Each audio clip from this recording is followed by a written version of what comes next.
It's your boy Divij Vaswani. Thank you guys so much for tuning into the channel. It is a beautiful day in LA. We are back in Los Angeles. I was in Portugal for the last 2 weeks. It was fucking incredible. We were in Arizona, Switzerland, Iceland, Spain, France, India. You know, I've been traveling all over the fucking world this year, and it's been a dream come true because I've been able to take my mom to some of the most amazing destinations that I, have dreamed about going to and that she's dreamed about going to. And so what I really wanted to talk about in this video today is the benefits of traveling and being able to work from home. It's super loud right now, so I'm trying to give you guys the best quality. Holy shit. Okay, but anyway, so there's a lot of pros and cons in terms of like traveling and doing work, right? So like, obviously it's incredible to be able to go see different places out there, right? Like Iceland, for example, is hands down the most beautiful place that I've ever been to. Switzerland, I'd say, is number 2, just in terms of incredible nature. And, it's obviously cool, right? It's fun. It's cool to be able to travel, see the world, but also be able to work, make money, and do these things. But I wanted to give you guys the pros and the cons of doing this, because initially I was concerned. I was like, am I gonna be able to sustain my work while I'm traveling, while I'm seeing things, while I'm technically on vacation, right? And so I want to give you guys my tips on how to travel while still maintaining a healthy balance in terms of your work life, your workout life, your diet, especially because there's so much amazing food in all these different countries. And that's something that I really struggle with, was like, how do I maintain a healthy diet, my 6-pack, not that I have it right now, I got to work on it, but how do I maintain my body, my financial life, my social life, my personal life, all these different aspects of my life while I'm seeing the world with family or by myself or whatever it may be. So I want to tell you guys some of the things that I do, right? So I think the biggest challenge that I faced was the time difference, right? You think about it. If you're out in Italy or you're in Iceland or you're in Switzerland, and your working time, let's say in Los Angeles, right? So like LA hours, you have to deal with that time change, right? So I might be usually working 8 a.m. to call it 5 p.m. Pacific time, right? But that may be 11 p.m. to 4 a.m. or whatever in a different country. So that's obviously the first challenge, is like, if you want to go see things during the day, like how do you go do that? And then also at night, stay up and work and do these things, right? And so that was the biggest thing for me as the digital nomad this year, was like maintaining that balance. And so what I realized and what I learned was, you have to take the pressure off yourself. It's like there's a storm out today. It's crazy. But no, you have to take the pressure off yourself, and you have to really get efficient. And that's one thing that I really loved about traveling this year and doing the work, was I got really efficient with my work. So like usually when I'm in LA, right, I could work from 8 a.m. to 8 p.m., 12 hours a day, and I think I'm being productive, right? But when you're in a different country, you're forced during the day to, or not forced, but you want to go explore the city or the place that you're at, but then at night get your work done. Really, you got to condense that down, because you can't be up 24 hours. That's not healthy for you, right? You want to be up your 16, 18 hours a day and get your 6 to 8 hours of sleep or whatever you need.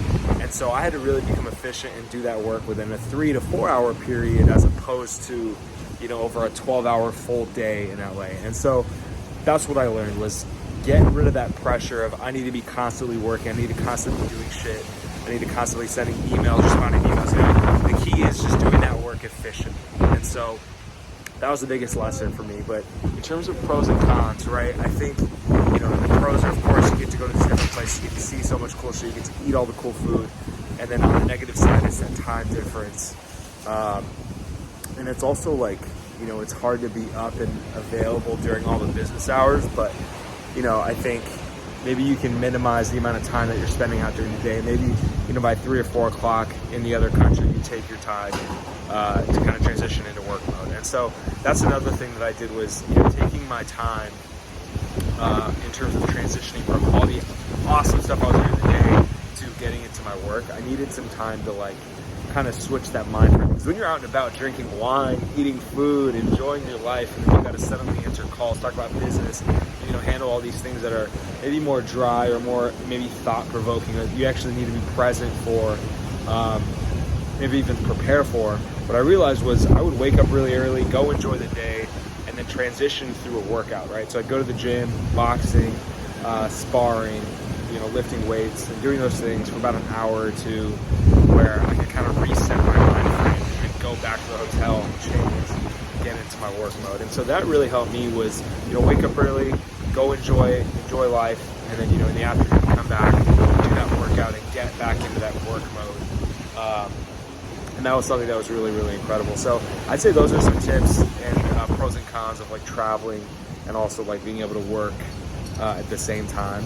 And in terms of, you know, I guess like spending, right? Because that's another thing you think about is when you're traveling in different countries, right? My trip to Portugal probably cost me about 10 grand, right? And so, you know, it's not everyone can afford that, right? And for me, it's, you know, how do I make sure that these trips that I'm constantly taking, you know, if it's, let's say 10 trips in a year and that's $10,000 a trip, it's 100 grand or, you know, whatever in trips, right? So like, you know, making sure that, you know, you're getting more efficient with your deal flow in whatever business you're in, but also it's actually more motivating because when you have that much expenses that you know you're going to have, you have to work harder, you have to do more things, you have to basically create more value in the marketplace, right? And so knowing that I had, you know, 15 trips lined up at, call it 10 grand a trip at 150 grand, I knew I had that much expenses, right? And so that's a down payment on a house. If you think about it, that's a lot of money. And so the key here was I needed to do more deals. I needed to get more deal flow and become more valuable in the marketplace. And how did I do that? It was, you know, we could get in a whole video about how that works, but building out a system, having employees you can depend on, and just doing bigger deals, right? Like getting more bang for your buck from whatever your business you're in, whether it's real estate, you know, I do brand partnerships, but it could be anything, right? And so I know this is very general, but yeah, just wanted to tell you guys that like traveling and working is possible, it's doable, it's not easy. You have to get used to the lifestyle of, you know, work, play, and that balance, especially as all my entrepreneurs out there that may be listening, like it's not easy to achieve that. And so, you know, those are just my thoughts. That's it for this video, man. I'm going to be doing another video real soon. I'll probably break this down a little further in terms of my day-to-day of what it was actually like being in Portugal, Switzerland, Iceland, and how to, you know, what I really did from like an hour-to-hour basis to like make sure that I was effective. But that's it for this video. Make sure you subscribe, smash that like button, stay tuned for more content coming soon. We're going to be doing a asking people in Beverly Hills how they got rich video, because it seems like you guys fucked with that last one in New York. That's it for this video. I'll see you guys soon. Peace.